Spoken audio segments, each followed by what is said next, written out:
David, are you an atheist? Yes. When did you become an atheist? Around age 12.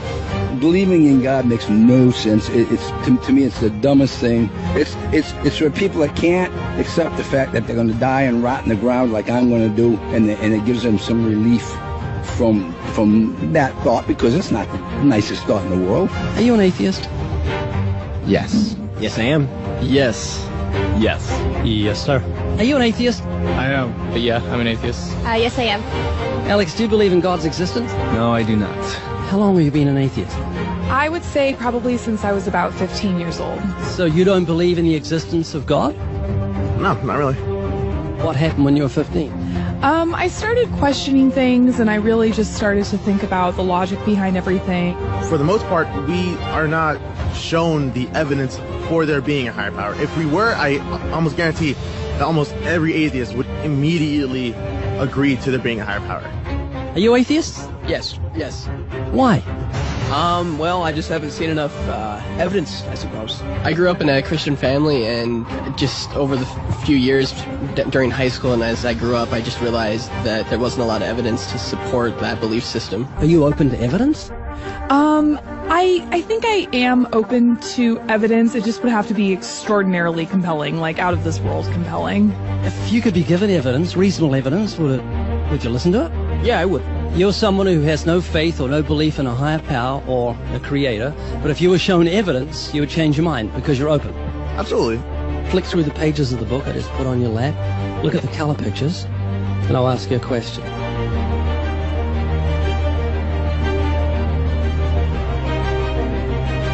Do you believe that book could happen by accident, that nothing produced the color pictures in the book, that red, orange, yellow, green, blue, indigo, violet ink fell from the sky and formed itself into those beautiful pictures, and then black ink fell from the sky, or from nowhere, and formed itself into coherent words and sentences, capitals and periods and commas, making sense, page numbers fell from the sky, all in order, and then it bound itself and formed itself into a cover with artwork, and there we have a book.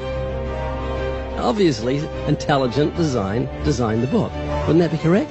Yeah. Can you see where I'm going with this? Yeah. Tell me, what is DNA? What is it? Deoxyribonucleic acid. And it's what makes up our bodies and our cells and everything that makes us who we are. DNA is like our biological code, kind of like binary zeros and ones. Information about us, who we are, what makes us, parts of us, how we look, how we're built, everything like that. Your genes instructed your cells how to make your eyes and what color your eyes should be, and your hair and your height and your personality. Scientists call it the instruction book for life. Basically. Everything that you are or ever will be made of starts as a tiny book of instructions found in each and every cell. Every time your body wants to make something, it goes back to the instruction book, looks it up, and puts it together. The book of you would have 46 chapters, one for each chromosome. Each of our book's 46 chapters is between 48 and 250 million letters long. That's 3.2 billion letters total. This is the secret language of DNA. This is the book of life. Instruction book for life. Yes. Instruction book for life. Yes. DNA is made up of genes, and genes give instructions to the cells as to how your body should grow. Did you know that those instructions, the instruction book of your DNA, just your DNA, was laid out end for end, or go to the sun and back a number of times? That book of instructions is so comprehensive. DNA is the genetic information encoded in the cell of every living thing that instructs our cells how to grow and how to function. It's our genes that determine whether our skin will be dark or light, have brown or blue eyes, or red or green or yellow, have red hair, be brunette or blonde, be tall or not so tall, or the color of our feathers if we're a bird.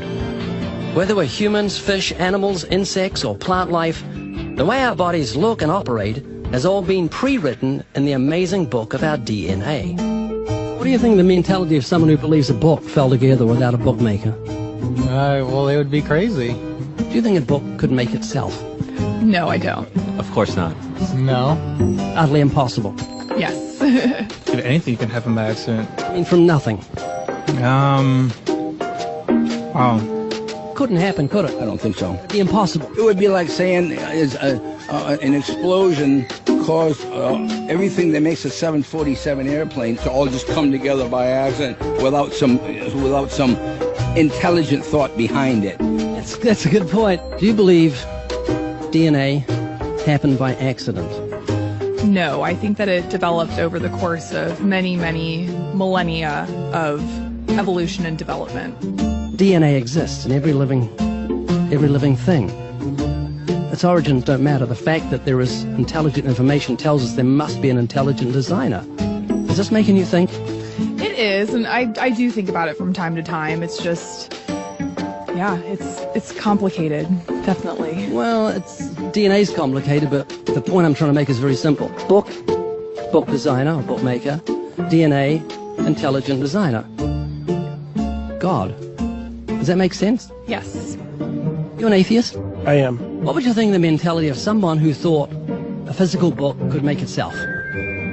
I think that'd be silly. Of course it can't make itself. What would you think of the mentality of someone who believed the instruction book for life, DNA, made itself? I think it'd be silly as well. It would need investigation. That's atheism. Absolutely. And what would you think of the intelligence of someone who believed the instruction book for life made itself? Low intelligence level. DNA happened by accident? Probably not too smart. DNA couldn't make itself. It's impossible. Does that make sense? Yes. Is this making you think? Yes. And what would you think of the person who believed that DNA, the instruction book for life, happened by accident? We're not just talking about human beings, we're talking about every form of life. Fleas, cats, dogs, elephants, cows, horses, trees, plants, everything has DNA, the instruction book for life. Which makes the book in your hand just seem feeble compared to the infinite intelligence that must have put the instruction book for life together. Can you see what I'm saying? Yeah. Do you believe DNA happened by accident? I believe it could. Explain it to me, how a program could make itself out of nothing on how to make a human eye, giraffe size, elephant size, cats, dogs, puppies, flowers, birds, trees. Every living thing has DNA that's so complex, it's mind-boggling. It must have been a genius beyond any human reasoning that put it together. And to say it happened by chance is infinitely sillier than saying a physical book happened by chance.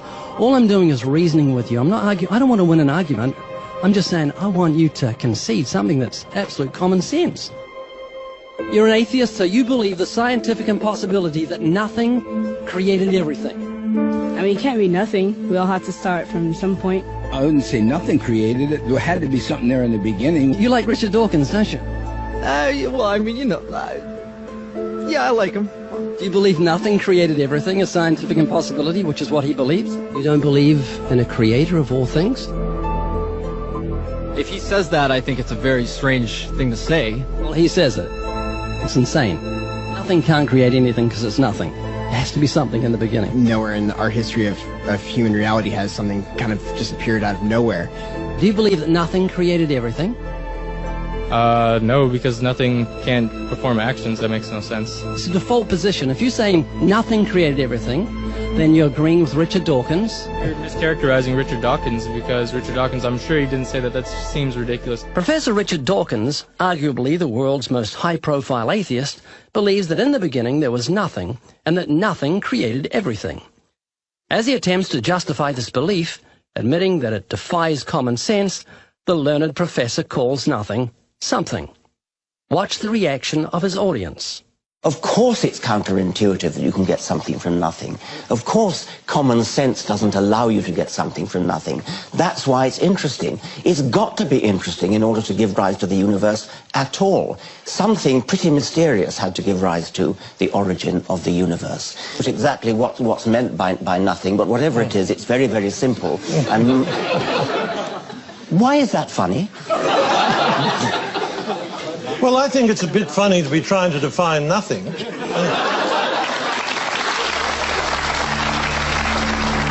Richard Dawkins, I'm sure he didn't say that. That seems ridiculous.